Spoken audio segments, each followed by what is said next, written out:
Yeah, so it's probably last time you'll ever see this room again. Wow, that's pretty wild, actually. Yeah, as you can see, most of my stuff is gone already. Huh. I mean, not really. What did you even move? Not much. The chairs.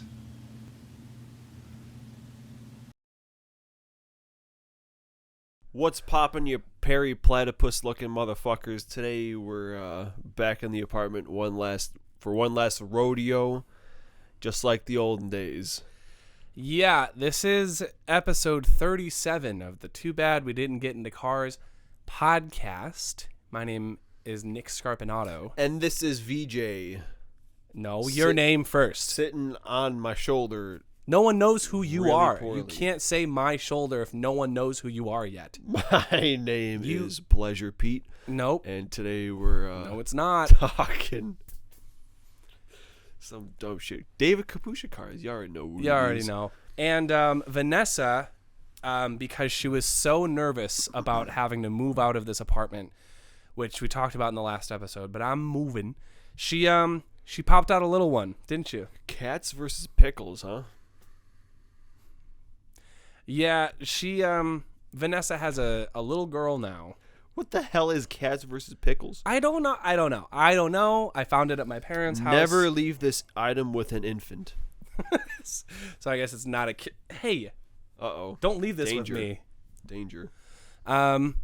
So today we're joined by this stupid 2011 Mini Cooper country van dumb thing. If you ever own one of these, jump off a bridge.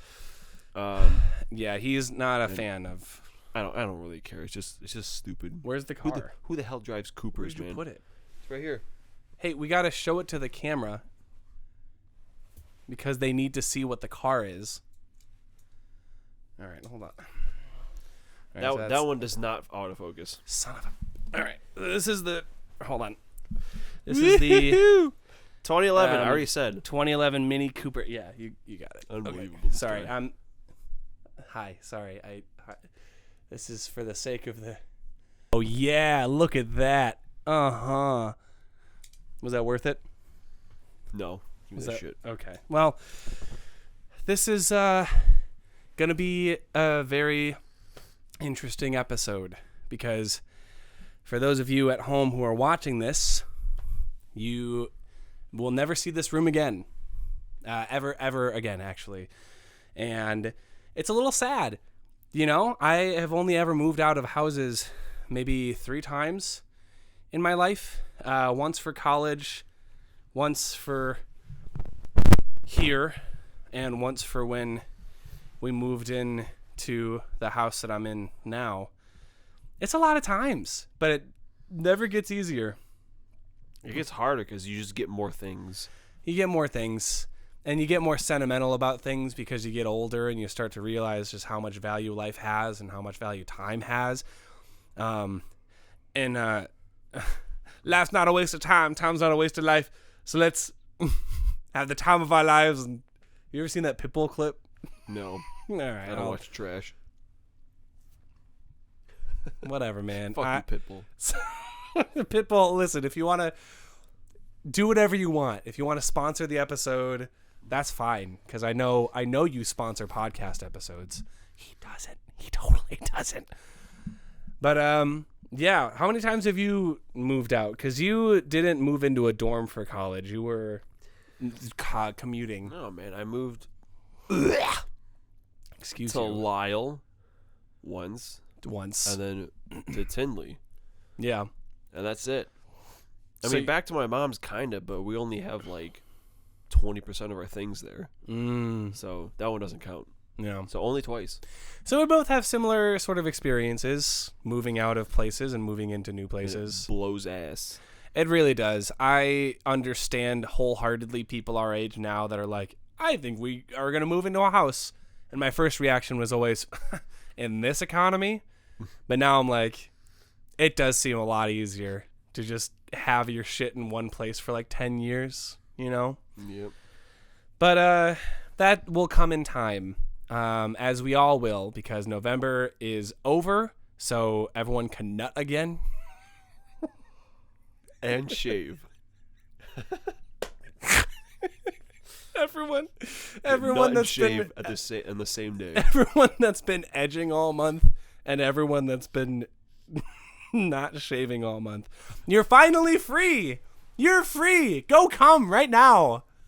Go come and also shave because it doesn't look good on you. I'm sorry. I don't mean to be the only person to say it or the first person to say it, but you look like shit. It looks like a caterpillar crawled onto your face and died. And then you glued it there because you were like, this looks good. I lost a little bit of steam by the end there. As someone who can't grow facial hair or cum, it's been a real hard month for me. Literally and figuratively, I've just had an erect, raging boner. Dude, what is this episode, man? Are you serious? It's honest. It's honest. It's my last time in this apartment, and I'm opening up finally. Jesus. And you're suffocating me, and you're silencing me, you pig. Good. You deserve to be silenced for that shit. Well, and also it's one of your episodes, so my episode. Let's go. I'm not gonna do a whole lot of talking because we got some stuff to do. We're still trailing down the list. I hope you had a good Thanksgiving, bud. I had COVID, so I stayed home. You did have COVID. You did. What a People are piece of still shit. getting COVID. Isn't that fucked? It's But going around like crazy. I mean, we knew even when mask mandates were lifted that COVID was still COVID's still out there. Hey, Yeah. he's still out there. Still got the corona, Jimmy. Yeah, so everyone, make sure you're washing your hands and stuff because we got Christmas coming up, we got New Year's coming up, we got Valentine's Day coming up. There's a lot of kissing that's going to happen in the next 3 months. So, do yourself and everyone else around you a favor and get those shots, dude. Get those shots so you can go around and kiss and fuck as much as you want. I hope my mom's not listening to this. I doubt it. Yeah, me too. You better pray. To whatever God you believe in. Yeah. Oh God. I was gonna say Cthulhu, but I don't know if I don't even know if I would Nazdrovia. breathe. I don't even know if I'd pray to Cthulhu. Yeah, Cthulhu seems like an asshole. I don't. Call him up. I don't have it.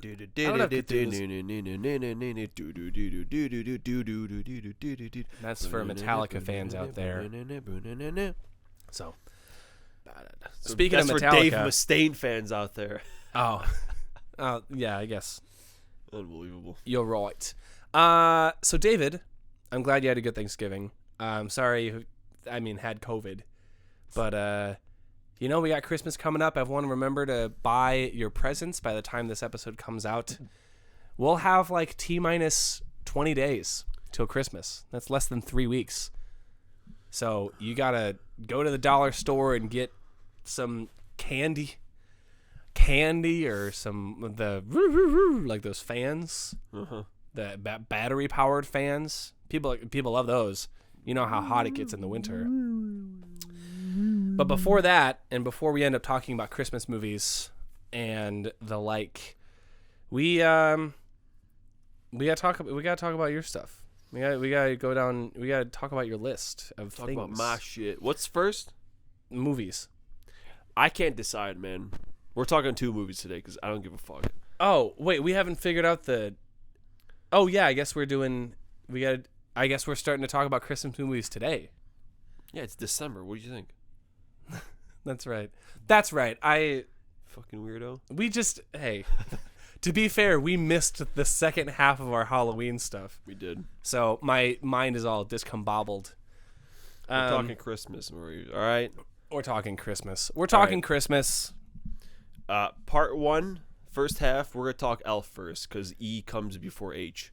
Yeah, so if you were to Elf. sort them alphabetically. Well, if you would have asked me 20 years ago, it would have been Jingle All the Way, but it's definitely not anymore. Doesn't hold up. But Elf does. We haven't watched it again this year. Yeah. But man, boy, let me tell you what. It's a very good movie. Well, that was what, 2003? Yeah. It's been 20 years. 20 years. Honestly, I feel like that was the first breakout Will Ferrell movie. Because sure, he had Old School in 2001, but I feel like 2003 is like the movie that put Will Ferrell on the map as a movie star, right? Mm-hmm. Well, and also Jon Favreau directed that. He did. Which is weird because, I mean, up until that point, he had been an actor too. Almost strictly an actor. Yeah, he's the doctor in the movie too. Yeah. So, have you seen Chef? I haven't seen Chef. I haven't either. Okay. So, but we've seen Iron Man. We saw Iron Man 2. But that's not what we're talking about. So, David, talk to the good passengers at home or on the road.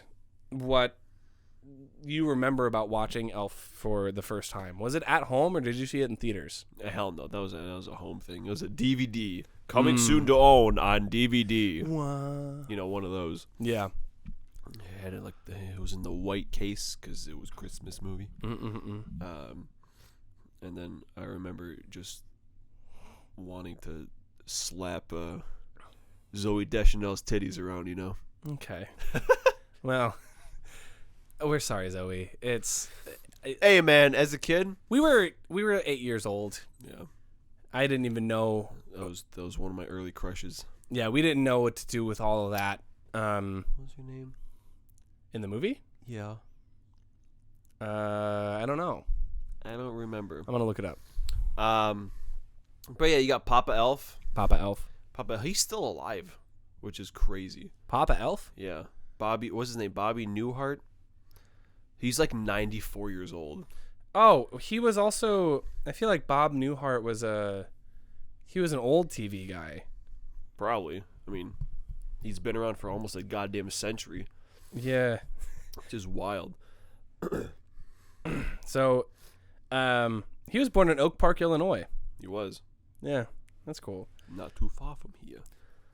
Yeah. So, Elf was a huge staple in, I think, both of our senses of humor. Because Will Ferrell was he was so good. He's still so good, but he was so good in that movie. He was. He plays a human who was adopted by elves, and he thinks he's one. Yeah. But he is not, because he's a very large man. And he goes to New York trying to find his biological father. Yeah. Who's played by the guy from no, is the mom the one from Step Brothers? Yes. Yeah, because Haley Mary Steinberg. Right. Oh, is it Ed Asner? No, this is not Ed Asner. Anyway, so continue. Yeah, it's just a really funny movie. We gotta go through fast because I'm talking 2 movies today because I can't decide. Really good. The scene where he's walking in New York and what song is that? Sleigh Ride. Sleigh Ride starts playing and he's walking to the mall and then he gets hit by a taxi. Always made me laugh. Yeah, the raccoon bit was good. Yeah. I mean, that whole, like, getting to New York, eating all of the gum from underneath the benches and, like, the revolving door and him throwing up. World's best cup of coffee. You got the elevator where he does the splits on. Yeah, it's just such an impressive display of Will Ferrell's physical comedy and the store manager. The hey, there's no singing in the North Pole. Yes, there is. Dude. Yeah, that dude was really funny. Always loved the way he decorates like the thing, and he builds like the Empire State Building out of Legos, and like the Mona Lisa's painted in the whatever it is, Etch-a-Sketch or whatever. Yeah, I don't know. It's really cool set designs. It's really funny. And, I will say it's a great way to stay in shape. What was that? What was that? It's a great way to stay in shape. What the hell? Rain feels cold, good on my back. It's refreshing, and it's a great way to stay in shape. What is that? It's Family Guy. Anything random is always Family Guy. Yeah. I will say the last third of Elf always is always so forgettable. Because I guess there are some elves that come back to try to. No. Bring him? So Santa, like, people stop believing Santa, so he's like flying, and then he crashes in the park, and then like the forest rangers show up, and it's like, oh, we gotta. Blah, blah, blah. Yeah, that's the part that I never remember that part of the movie. And then they sing. Yeah. Santa Claus is coming to town, and he flies, and he's like, bye. And then Yeah. No, whenever I think about Elf, it's always. And whenever I think people talk about Elf, it's always the first part of the movie and the middle part of the movie. And then at some point, Jon Favreau was like, shit, well, we got to wrap this up. We got to find a way to write the ending. Also, his spaghetti creation, always wanted to try that too. Yeah, I saw someone on TikTok, because everyone is, everyone does the recipes from movies and shows, and someone tried Buddy's, spaghetti, like, dessert, Sunday or whatever. Apparently it's really bad. It's really bad, which is like not even a little bit of a surprise. Yeah. But you know what's fucked about that? Whenever I remember watching an interview, I think it was with Bryan Cranston, or someone was doing an interview, and they were talking about eating whenever they have to do scenes in a show or a movie where they're eating something. And because you're doing take after take after take, that you're never supposed to eat more than like a nibble or a bite, or you just straight up don't actually eat it, And that's why whenever you watch a movie and you see a character like take the smallest bite out of like a croissant, it's like, what are they doing? It's because that's probably like the 7th take of that scene. But when Will Ferrell shot that scene with the spaghetti, I can only imagine that was the first take, because like, how are you going to make another plate of that? Yeah. Right. And he stuffed his face with a single handful, like maybe a double handful, maybe even it's a double handful of spaghetti. So it's honestly, it's a great movie on its own, but specifically for Christmas movies. I mean, people dress up as Buddy the Elf. They, even outside the Christmas season, will answer the phone and they'll be like, Buddy the Elf, what's your favorite color? And it's made a huge mark on pop culture as a whole. And like I said, it kind of propelled Will Ferrell into movies, and he had been funny on SNL for years before that. But speaking of pop culture, it's enough about movies. Elf. Yeah, we're also talking about Home Alone, because that's another really good one. So Home Alone obviously is a little bit older. 90. Yeah. So it's got 13 years on Elf.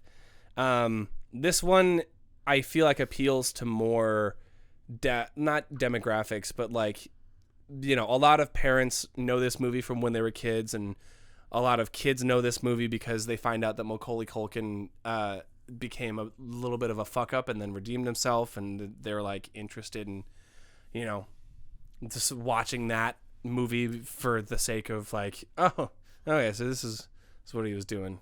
We just bought the Lego set for the house. I saw that. $300.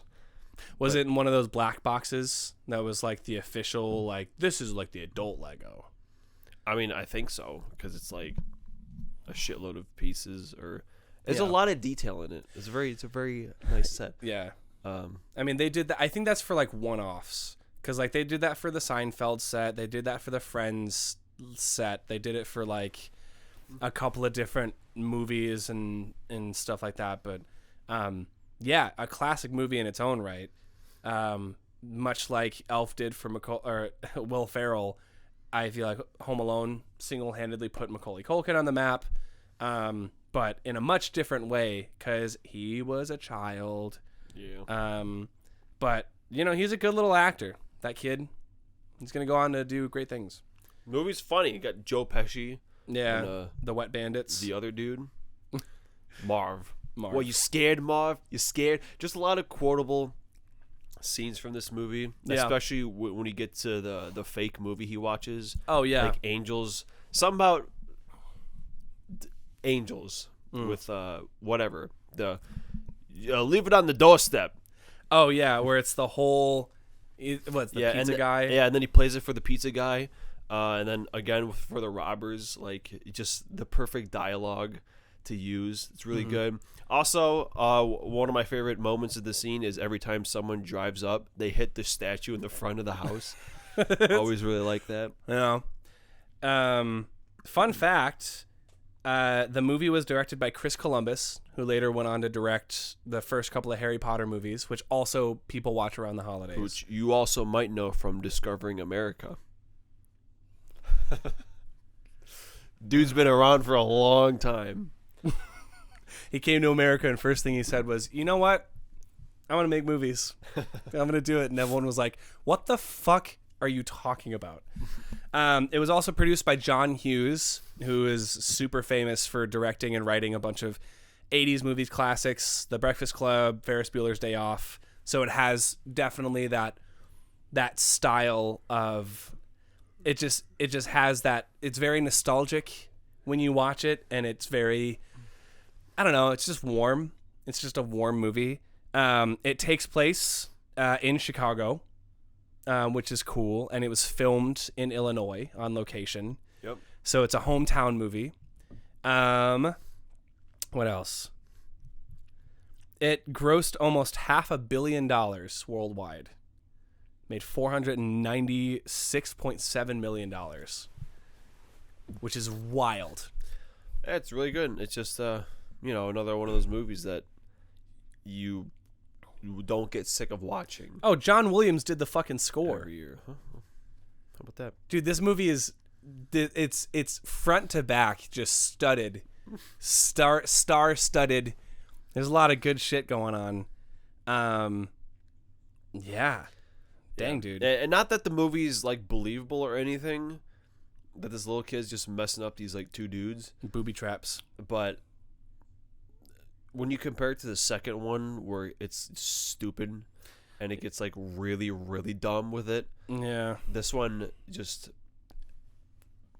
I just like it a lot more. Yeah, it's there's definitely something to be said about like when movies come out and they have no, like Home Alone at the time when it came out, I can only imagine it doesn't have a franchise. No one knows who Macaulay Culkin is. No one knows what this movie is about, and then the first one does really well. And then it became a franchise that only had, I guess, 2 good movies, and the other 4 just suck complete ass. Yeah. How does that happen? Yeah. It's, people stopped caring as much about the sentiment of the original, because it is, it is for anyone who doesn't know what Home Alone is about. Kevin McAllister gets left by his family before Christmas vacation because they leave to the airport without him. I guess he's got a lot of siblings and a lot of stuff happening in the house, so it's very chaotic. And he gets left behind, and he has to fend for himself for these 2 guys who are trying to rob his house. But at first, it's really cool, and it's like a kid's dream come true because he gets this whole big-ass house to himself. So he gets to eat whatever he wants. He gets to do whatever he wants. He gets to stay up as late as he wants. And then the 2 criminals, the wet bandits, who have been watching this house for a while, they're like, all right, we're going to strike when they go on vacation, and then they're going to come back, and everything's going to be fucking gone. But no, robbers, you forgot about Kevin, and no one forgets about Kevin. So he sets up a bunch of booby traps, and these dudes go through legitimately like life-threatening situations. Like in one moment, one guy gets a tarantula on the face, whatever.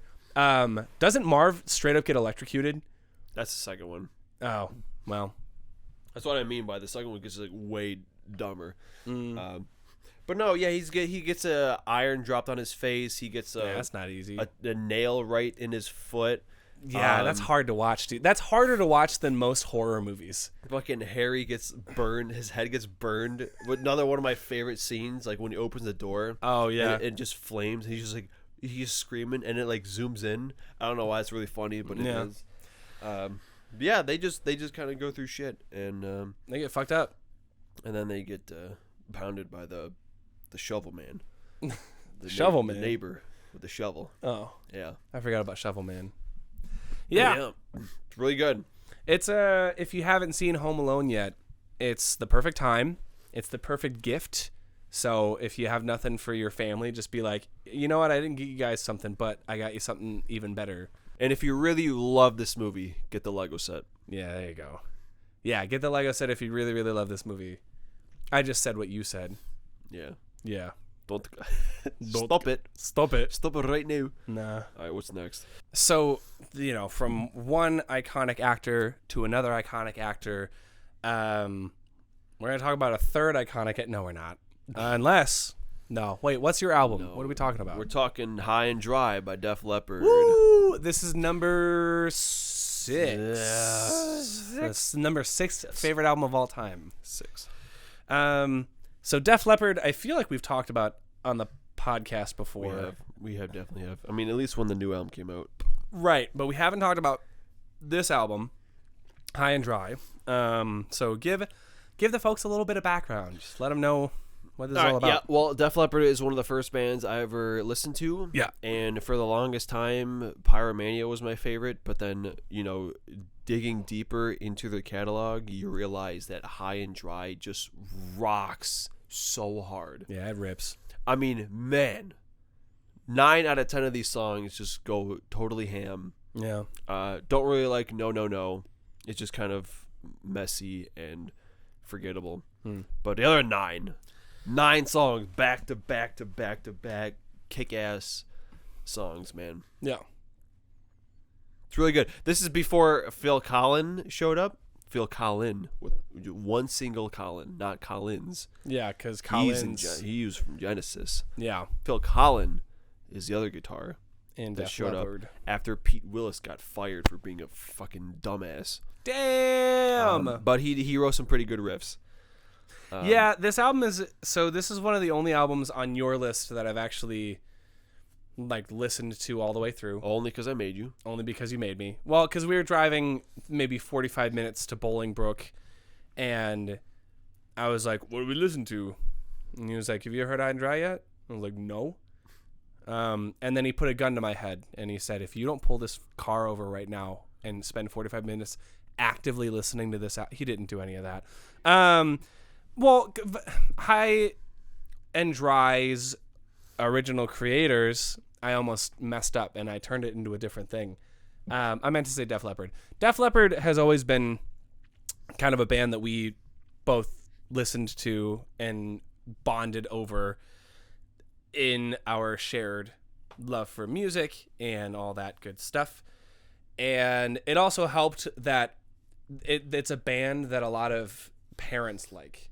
It's a big anyone who grew up in the 80s liked Def Leppard, and Pour Some Sugar on Me ended up being a really big song just in general. It's probably one of the most iconic songs from the 80s.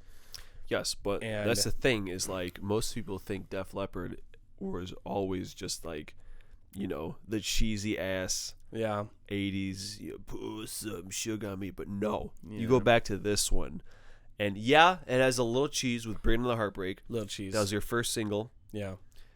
Everything else, man, Let It Go, Another Hit and Run, On Through the Night, man, that's good. Just so many of these songs just are super just good rocking. It's just good, solid rocking.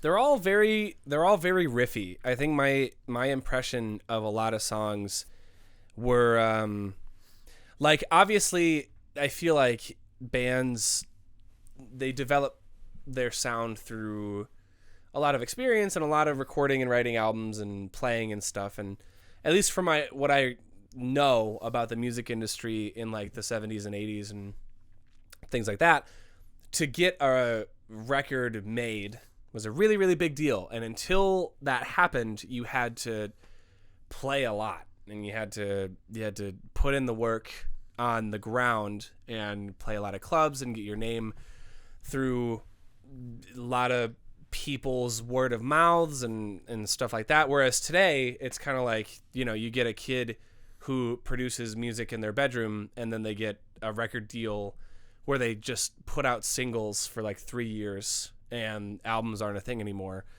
But back then, it was kind of a big deal when you got a single and then that turned into an album or an EP or whatever. But the reason I'm saying all this is because I feel like the sound of Def Leppard definitely changed from this album to Pyromania and, onto Hysteria. And it's very interesting to see the growth and the evolution through all of that. And obviously, the accident that befell Rick Allen. Yeah, well, those in Hysteria, so that was way after. Yeah, obviously that had some sort of impact on the band's overall sound, I think. Just in terms of not that the songs got simpler, because that's a whole other thing. But yeah, I definitely feel like Def Leppard wore their influences on their sleeves for most of High and Dry, for me at least. I was reminded a lot of AC/DC, the way that a lot of songs on that album kind of started with a minute of riffs, and it was just building the riff up a lot, which is really cool. And it's not something that you see a whole lot anymore. Even in prominent rock bands today, there's not a whole lot of emphasis on riffs anymore. A lot of emphasis is put onto groove and subdivisions and the theory of it all, or the feel of it all. But back in the 80s, man, it was just this riff fucking hits. We're gonna write a song around this riff, and then the lead singer would be like, yeah, I got a hook for the fucking chorus, let's drop it. And it's very cool. So this, High and Dry that was what, 79? Or was that 81? 81. Very emblematic of the sound that rock bands had in the 80s, early 80s, late 70s. But, Def Leppard just did it really fucking well. They just hit it real hard. I know this is your episode and I'm doing a lot of talking, but yeah, well, I'm just excited that I actually listened to this album. Yeah. Also, Mirror Mirror Look Into My Eyes is one of the most underrated Def Leppard songs. Yeah, just I agree. Throwing it out there. Yeah. Also, the first album, also super underrated. Yeah. Is that On Through the Night? On Through the Night, yeah. Mm-hmm. That's another one that just is totally forgotten about, but it shouldn't be, because that one also tears ass. Yeah.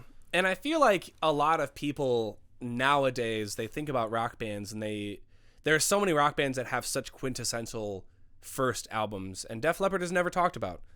Never, ever. Everyone always talks about The Police. Everyone always talks about Black Sabbath. Everyone always talks about even what are some other... Or the Cars had a really big... Boston. Yeah. Their only goddamn good album was the first one. Yeah, so it's it's a shame that nobody talks about those first two albums, because at the time it was less about how good the first album was musically and more about are there any singles on that? Are there any hits on that are going to get a lot of radio play?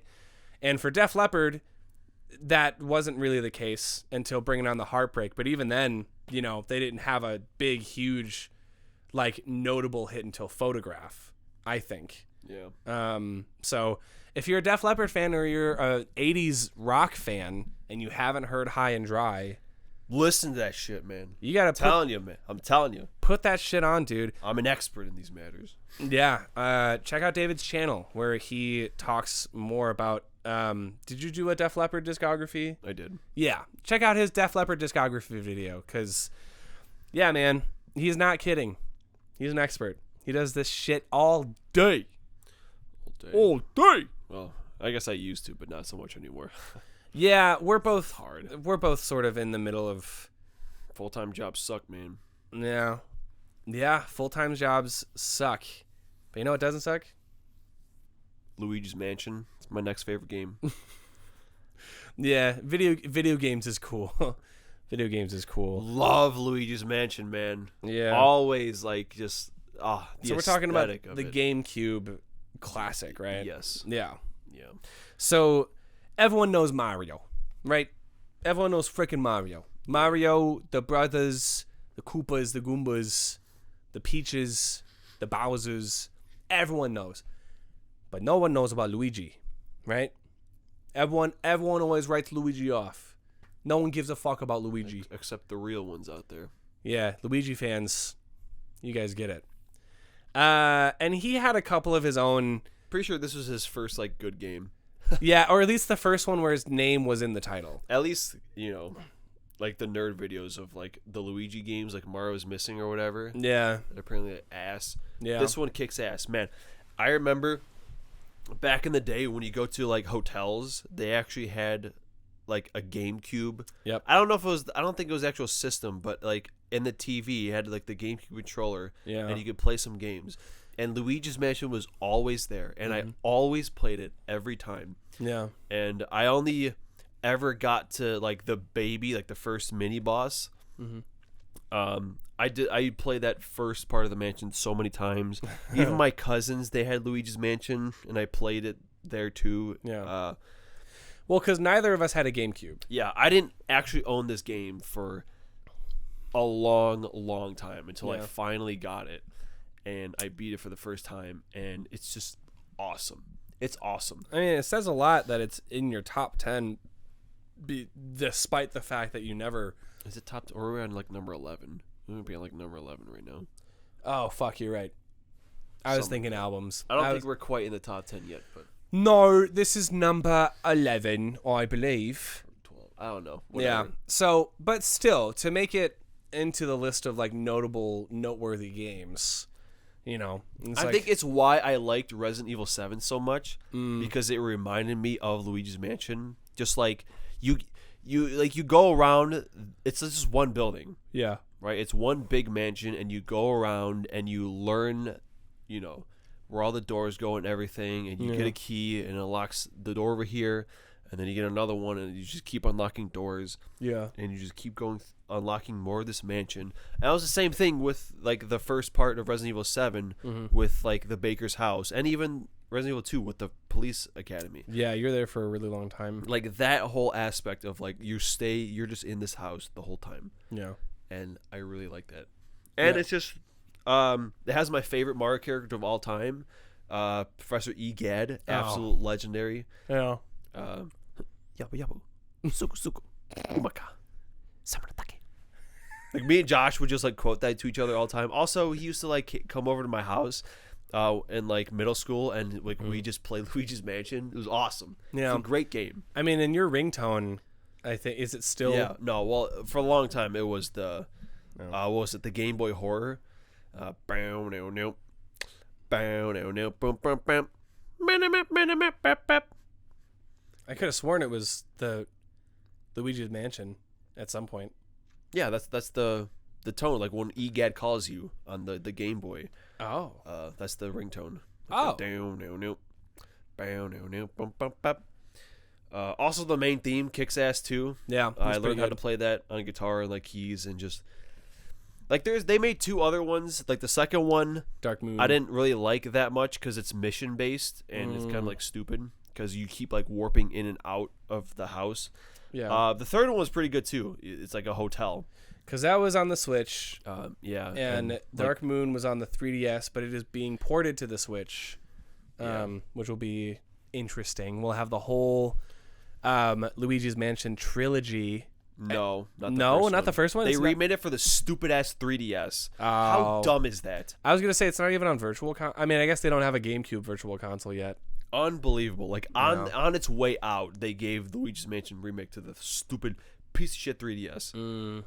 Yeah, so dumb. What a shame. But anyway, I still haven't ever played it. The only reason I still have a GameCube is because Luigi's Mansion. And that's like the best way to play it. I have no other games for the GameCube because they're all stupidly priced. Yeah. But still. Yeah, at this point, the GameCube, we've reached a point in gaming history where, I don't know, man. That's the reason why I still keep my PS2 around, is because there are games that just feel better on the consoles that they were made for.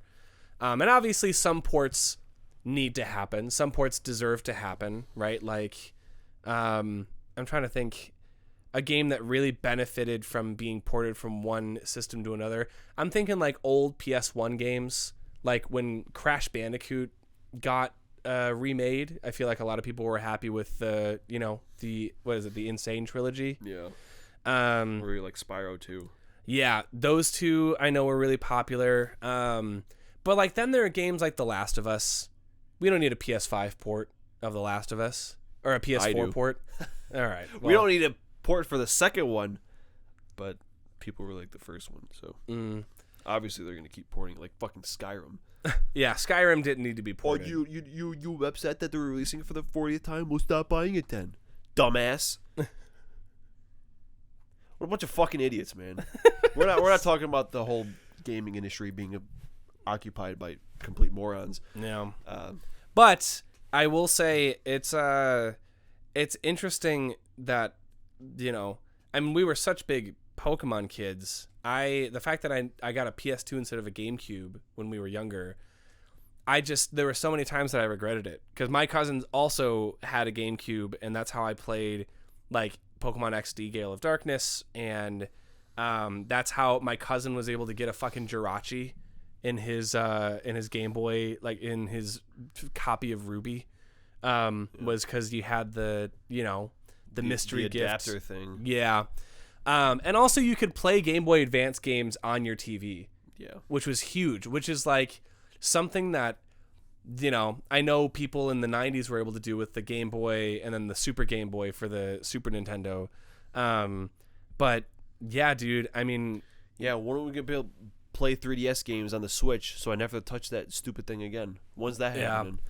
Never. Dude, that would make it so much easier for like trading Pokemon over from like Pokemon Sun. I had to fucking do that for Alolan Vulpix because there's literally no way to get Alolan Vulpix in any other game, because when you breed, even if you get an Alolan Vulpix through a mission like in Legends Arceus, you get it, in the Alabaster Icelands, and in Sword and Shield you get it from collecting the Alolan Dugtrio or Diglets in the DLC. If you breed it, even if it's a Alolan Vulpix, you get whatever Vulpix is native to that region. So it's like if you want to breed a whole new Alolan Vulpix to like use in a new game, you have to go back to the 3DS. It's fucking dumb. Nintendo, work your shit out so he can play Luigi's Mansion on the Switch. All right? Honestly. Damn. I didn't think this part of the podcast would get so heated. But, here we are. Yeah. So anyway, I don't know, man. I feel like it's kind of weird knowing that this is the last time we're to record in here. Yeah. Yeah. It's been good. It's been good times. This is where we recorded the first ever episode. The first, 20 whatever episodes. Yeah, well into the second season, because then you moved to Tinley. I don't remember when that was, but it was last July. Yeah. So now we're wrapping up. We're coming up on our third season soon. Episode 40 is going to be the third season. And, we're planning on doing this until we die. Just kidding. There's no way. We can't keep it up for that long. But, there's still, we got to get through the lists. We got to get to the end of our lists at least, and then have one big celebratory episode at the end. Maybe I rent this apartment for one day. And okay. No, I'm not going to do that. But from here on out, you're going to be seeing a different space. I mean, you already saw it in the last episode, but this is our last time here. So I think, David, do you have any parting words for, this little nook in Aurora, Illinois? Goodbye, shelf full of random ass bullshit. Yeah. Goodbye, Big Joe. Goodbye. Well, I'm taking Big Joe with me. Well, whatever. All right, we can still say bye to Big Joe. Yeah, good times. Yeah. Good times. Good times. Editor, cue in a montage set to I don't want to do that. I Will Remember You, I really don't wanna with do black and white footage from all of that. our I really don't wanna previous do that. episodes. I have to download Roll the clip. Every single fucking video. I will remember you.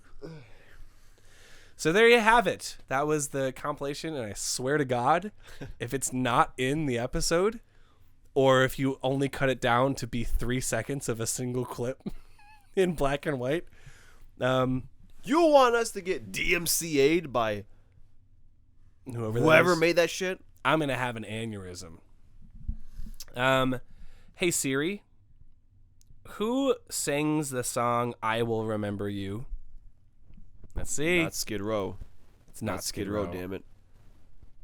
Oh, shut up. It's not. I remember. You know what? We are going to end this episode angry. This has been the Too Bad We Didn't Get the Fucking Cars podcast. This has been VJ. Get the fuck out of here. This has been Oh shit, went under the stand. Oh, well. Vanessa. This has been Vanessa the original. She's angry too. You know what? She didn't ask to be born. She didn't ask to be a part of this system. This has been the dumbass Cooper thing. 2011. I'm not going to throw Vanessa. I love her too much. I'll do it. No. Please. And I've been Nick Scarpinato. And I've also not been Nick Scarpinato. I've been David Kapusha Cars. And we are sincerely so grateful to everyone who has been listening since episode 1. Since the time. I don't know why we're saying this. Like, this is the last episode ever. It's not. It's just in this room. I'm just being a little sentimental. Take so one last good look at it. Yeah, one last good look at this immaculate space. So yeah, you better get used to seeing David's room a lot more. And then once you move back to Tinley, no idea. Well, then we'll do it at that room in the studio. Oh yeah. So we got options. So to all of y'all, you also have options, and you can listen to whatever podcast you want, but you chose to listen to ours. So thanks for coming along with us on this amazing journey, our lovely passengers, and we'll check back in with you next episode with some more Christmas hits and cheer, and LeBron might make an appearance. I ordered Sprite Cranberry specifically from him, so should be getting a delivery soon. Okay. Bye.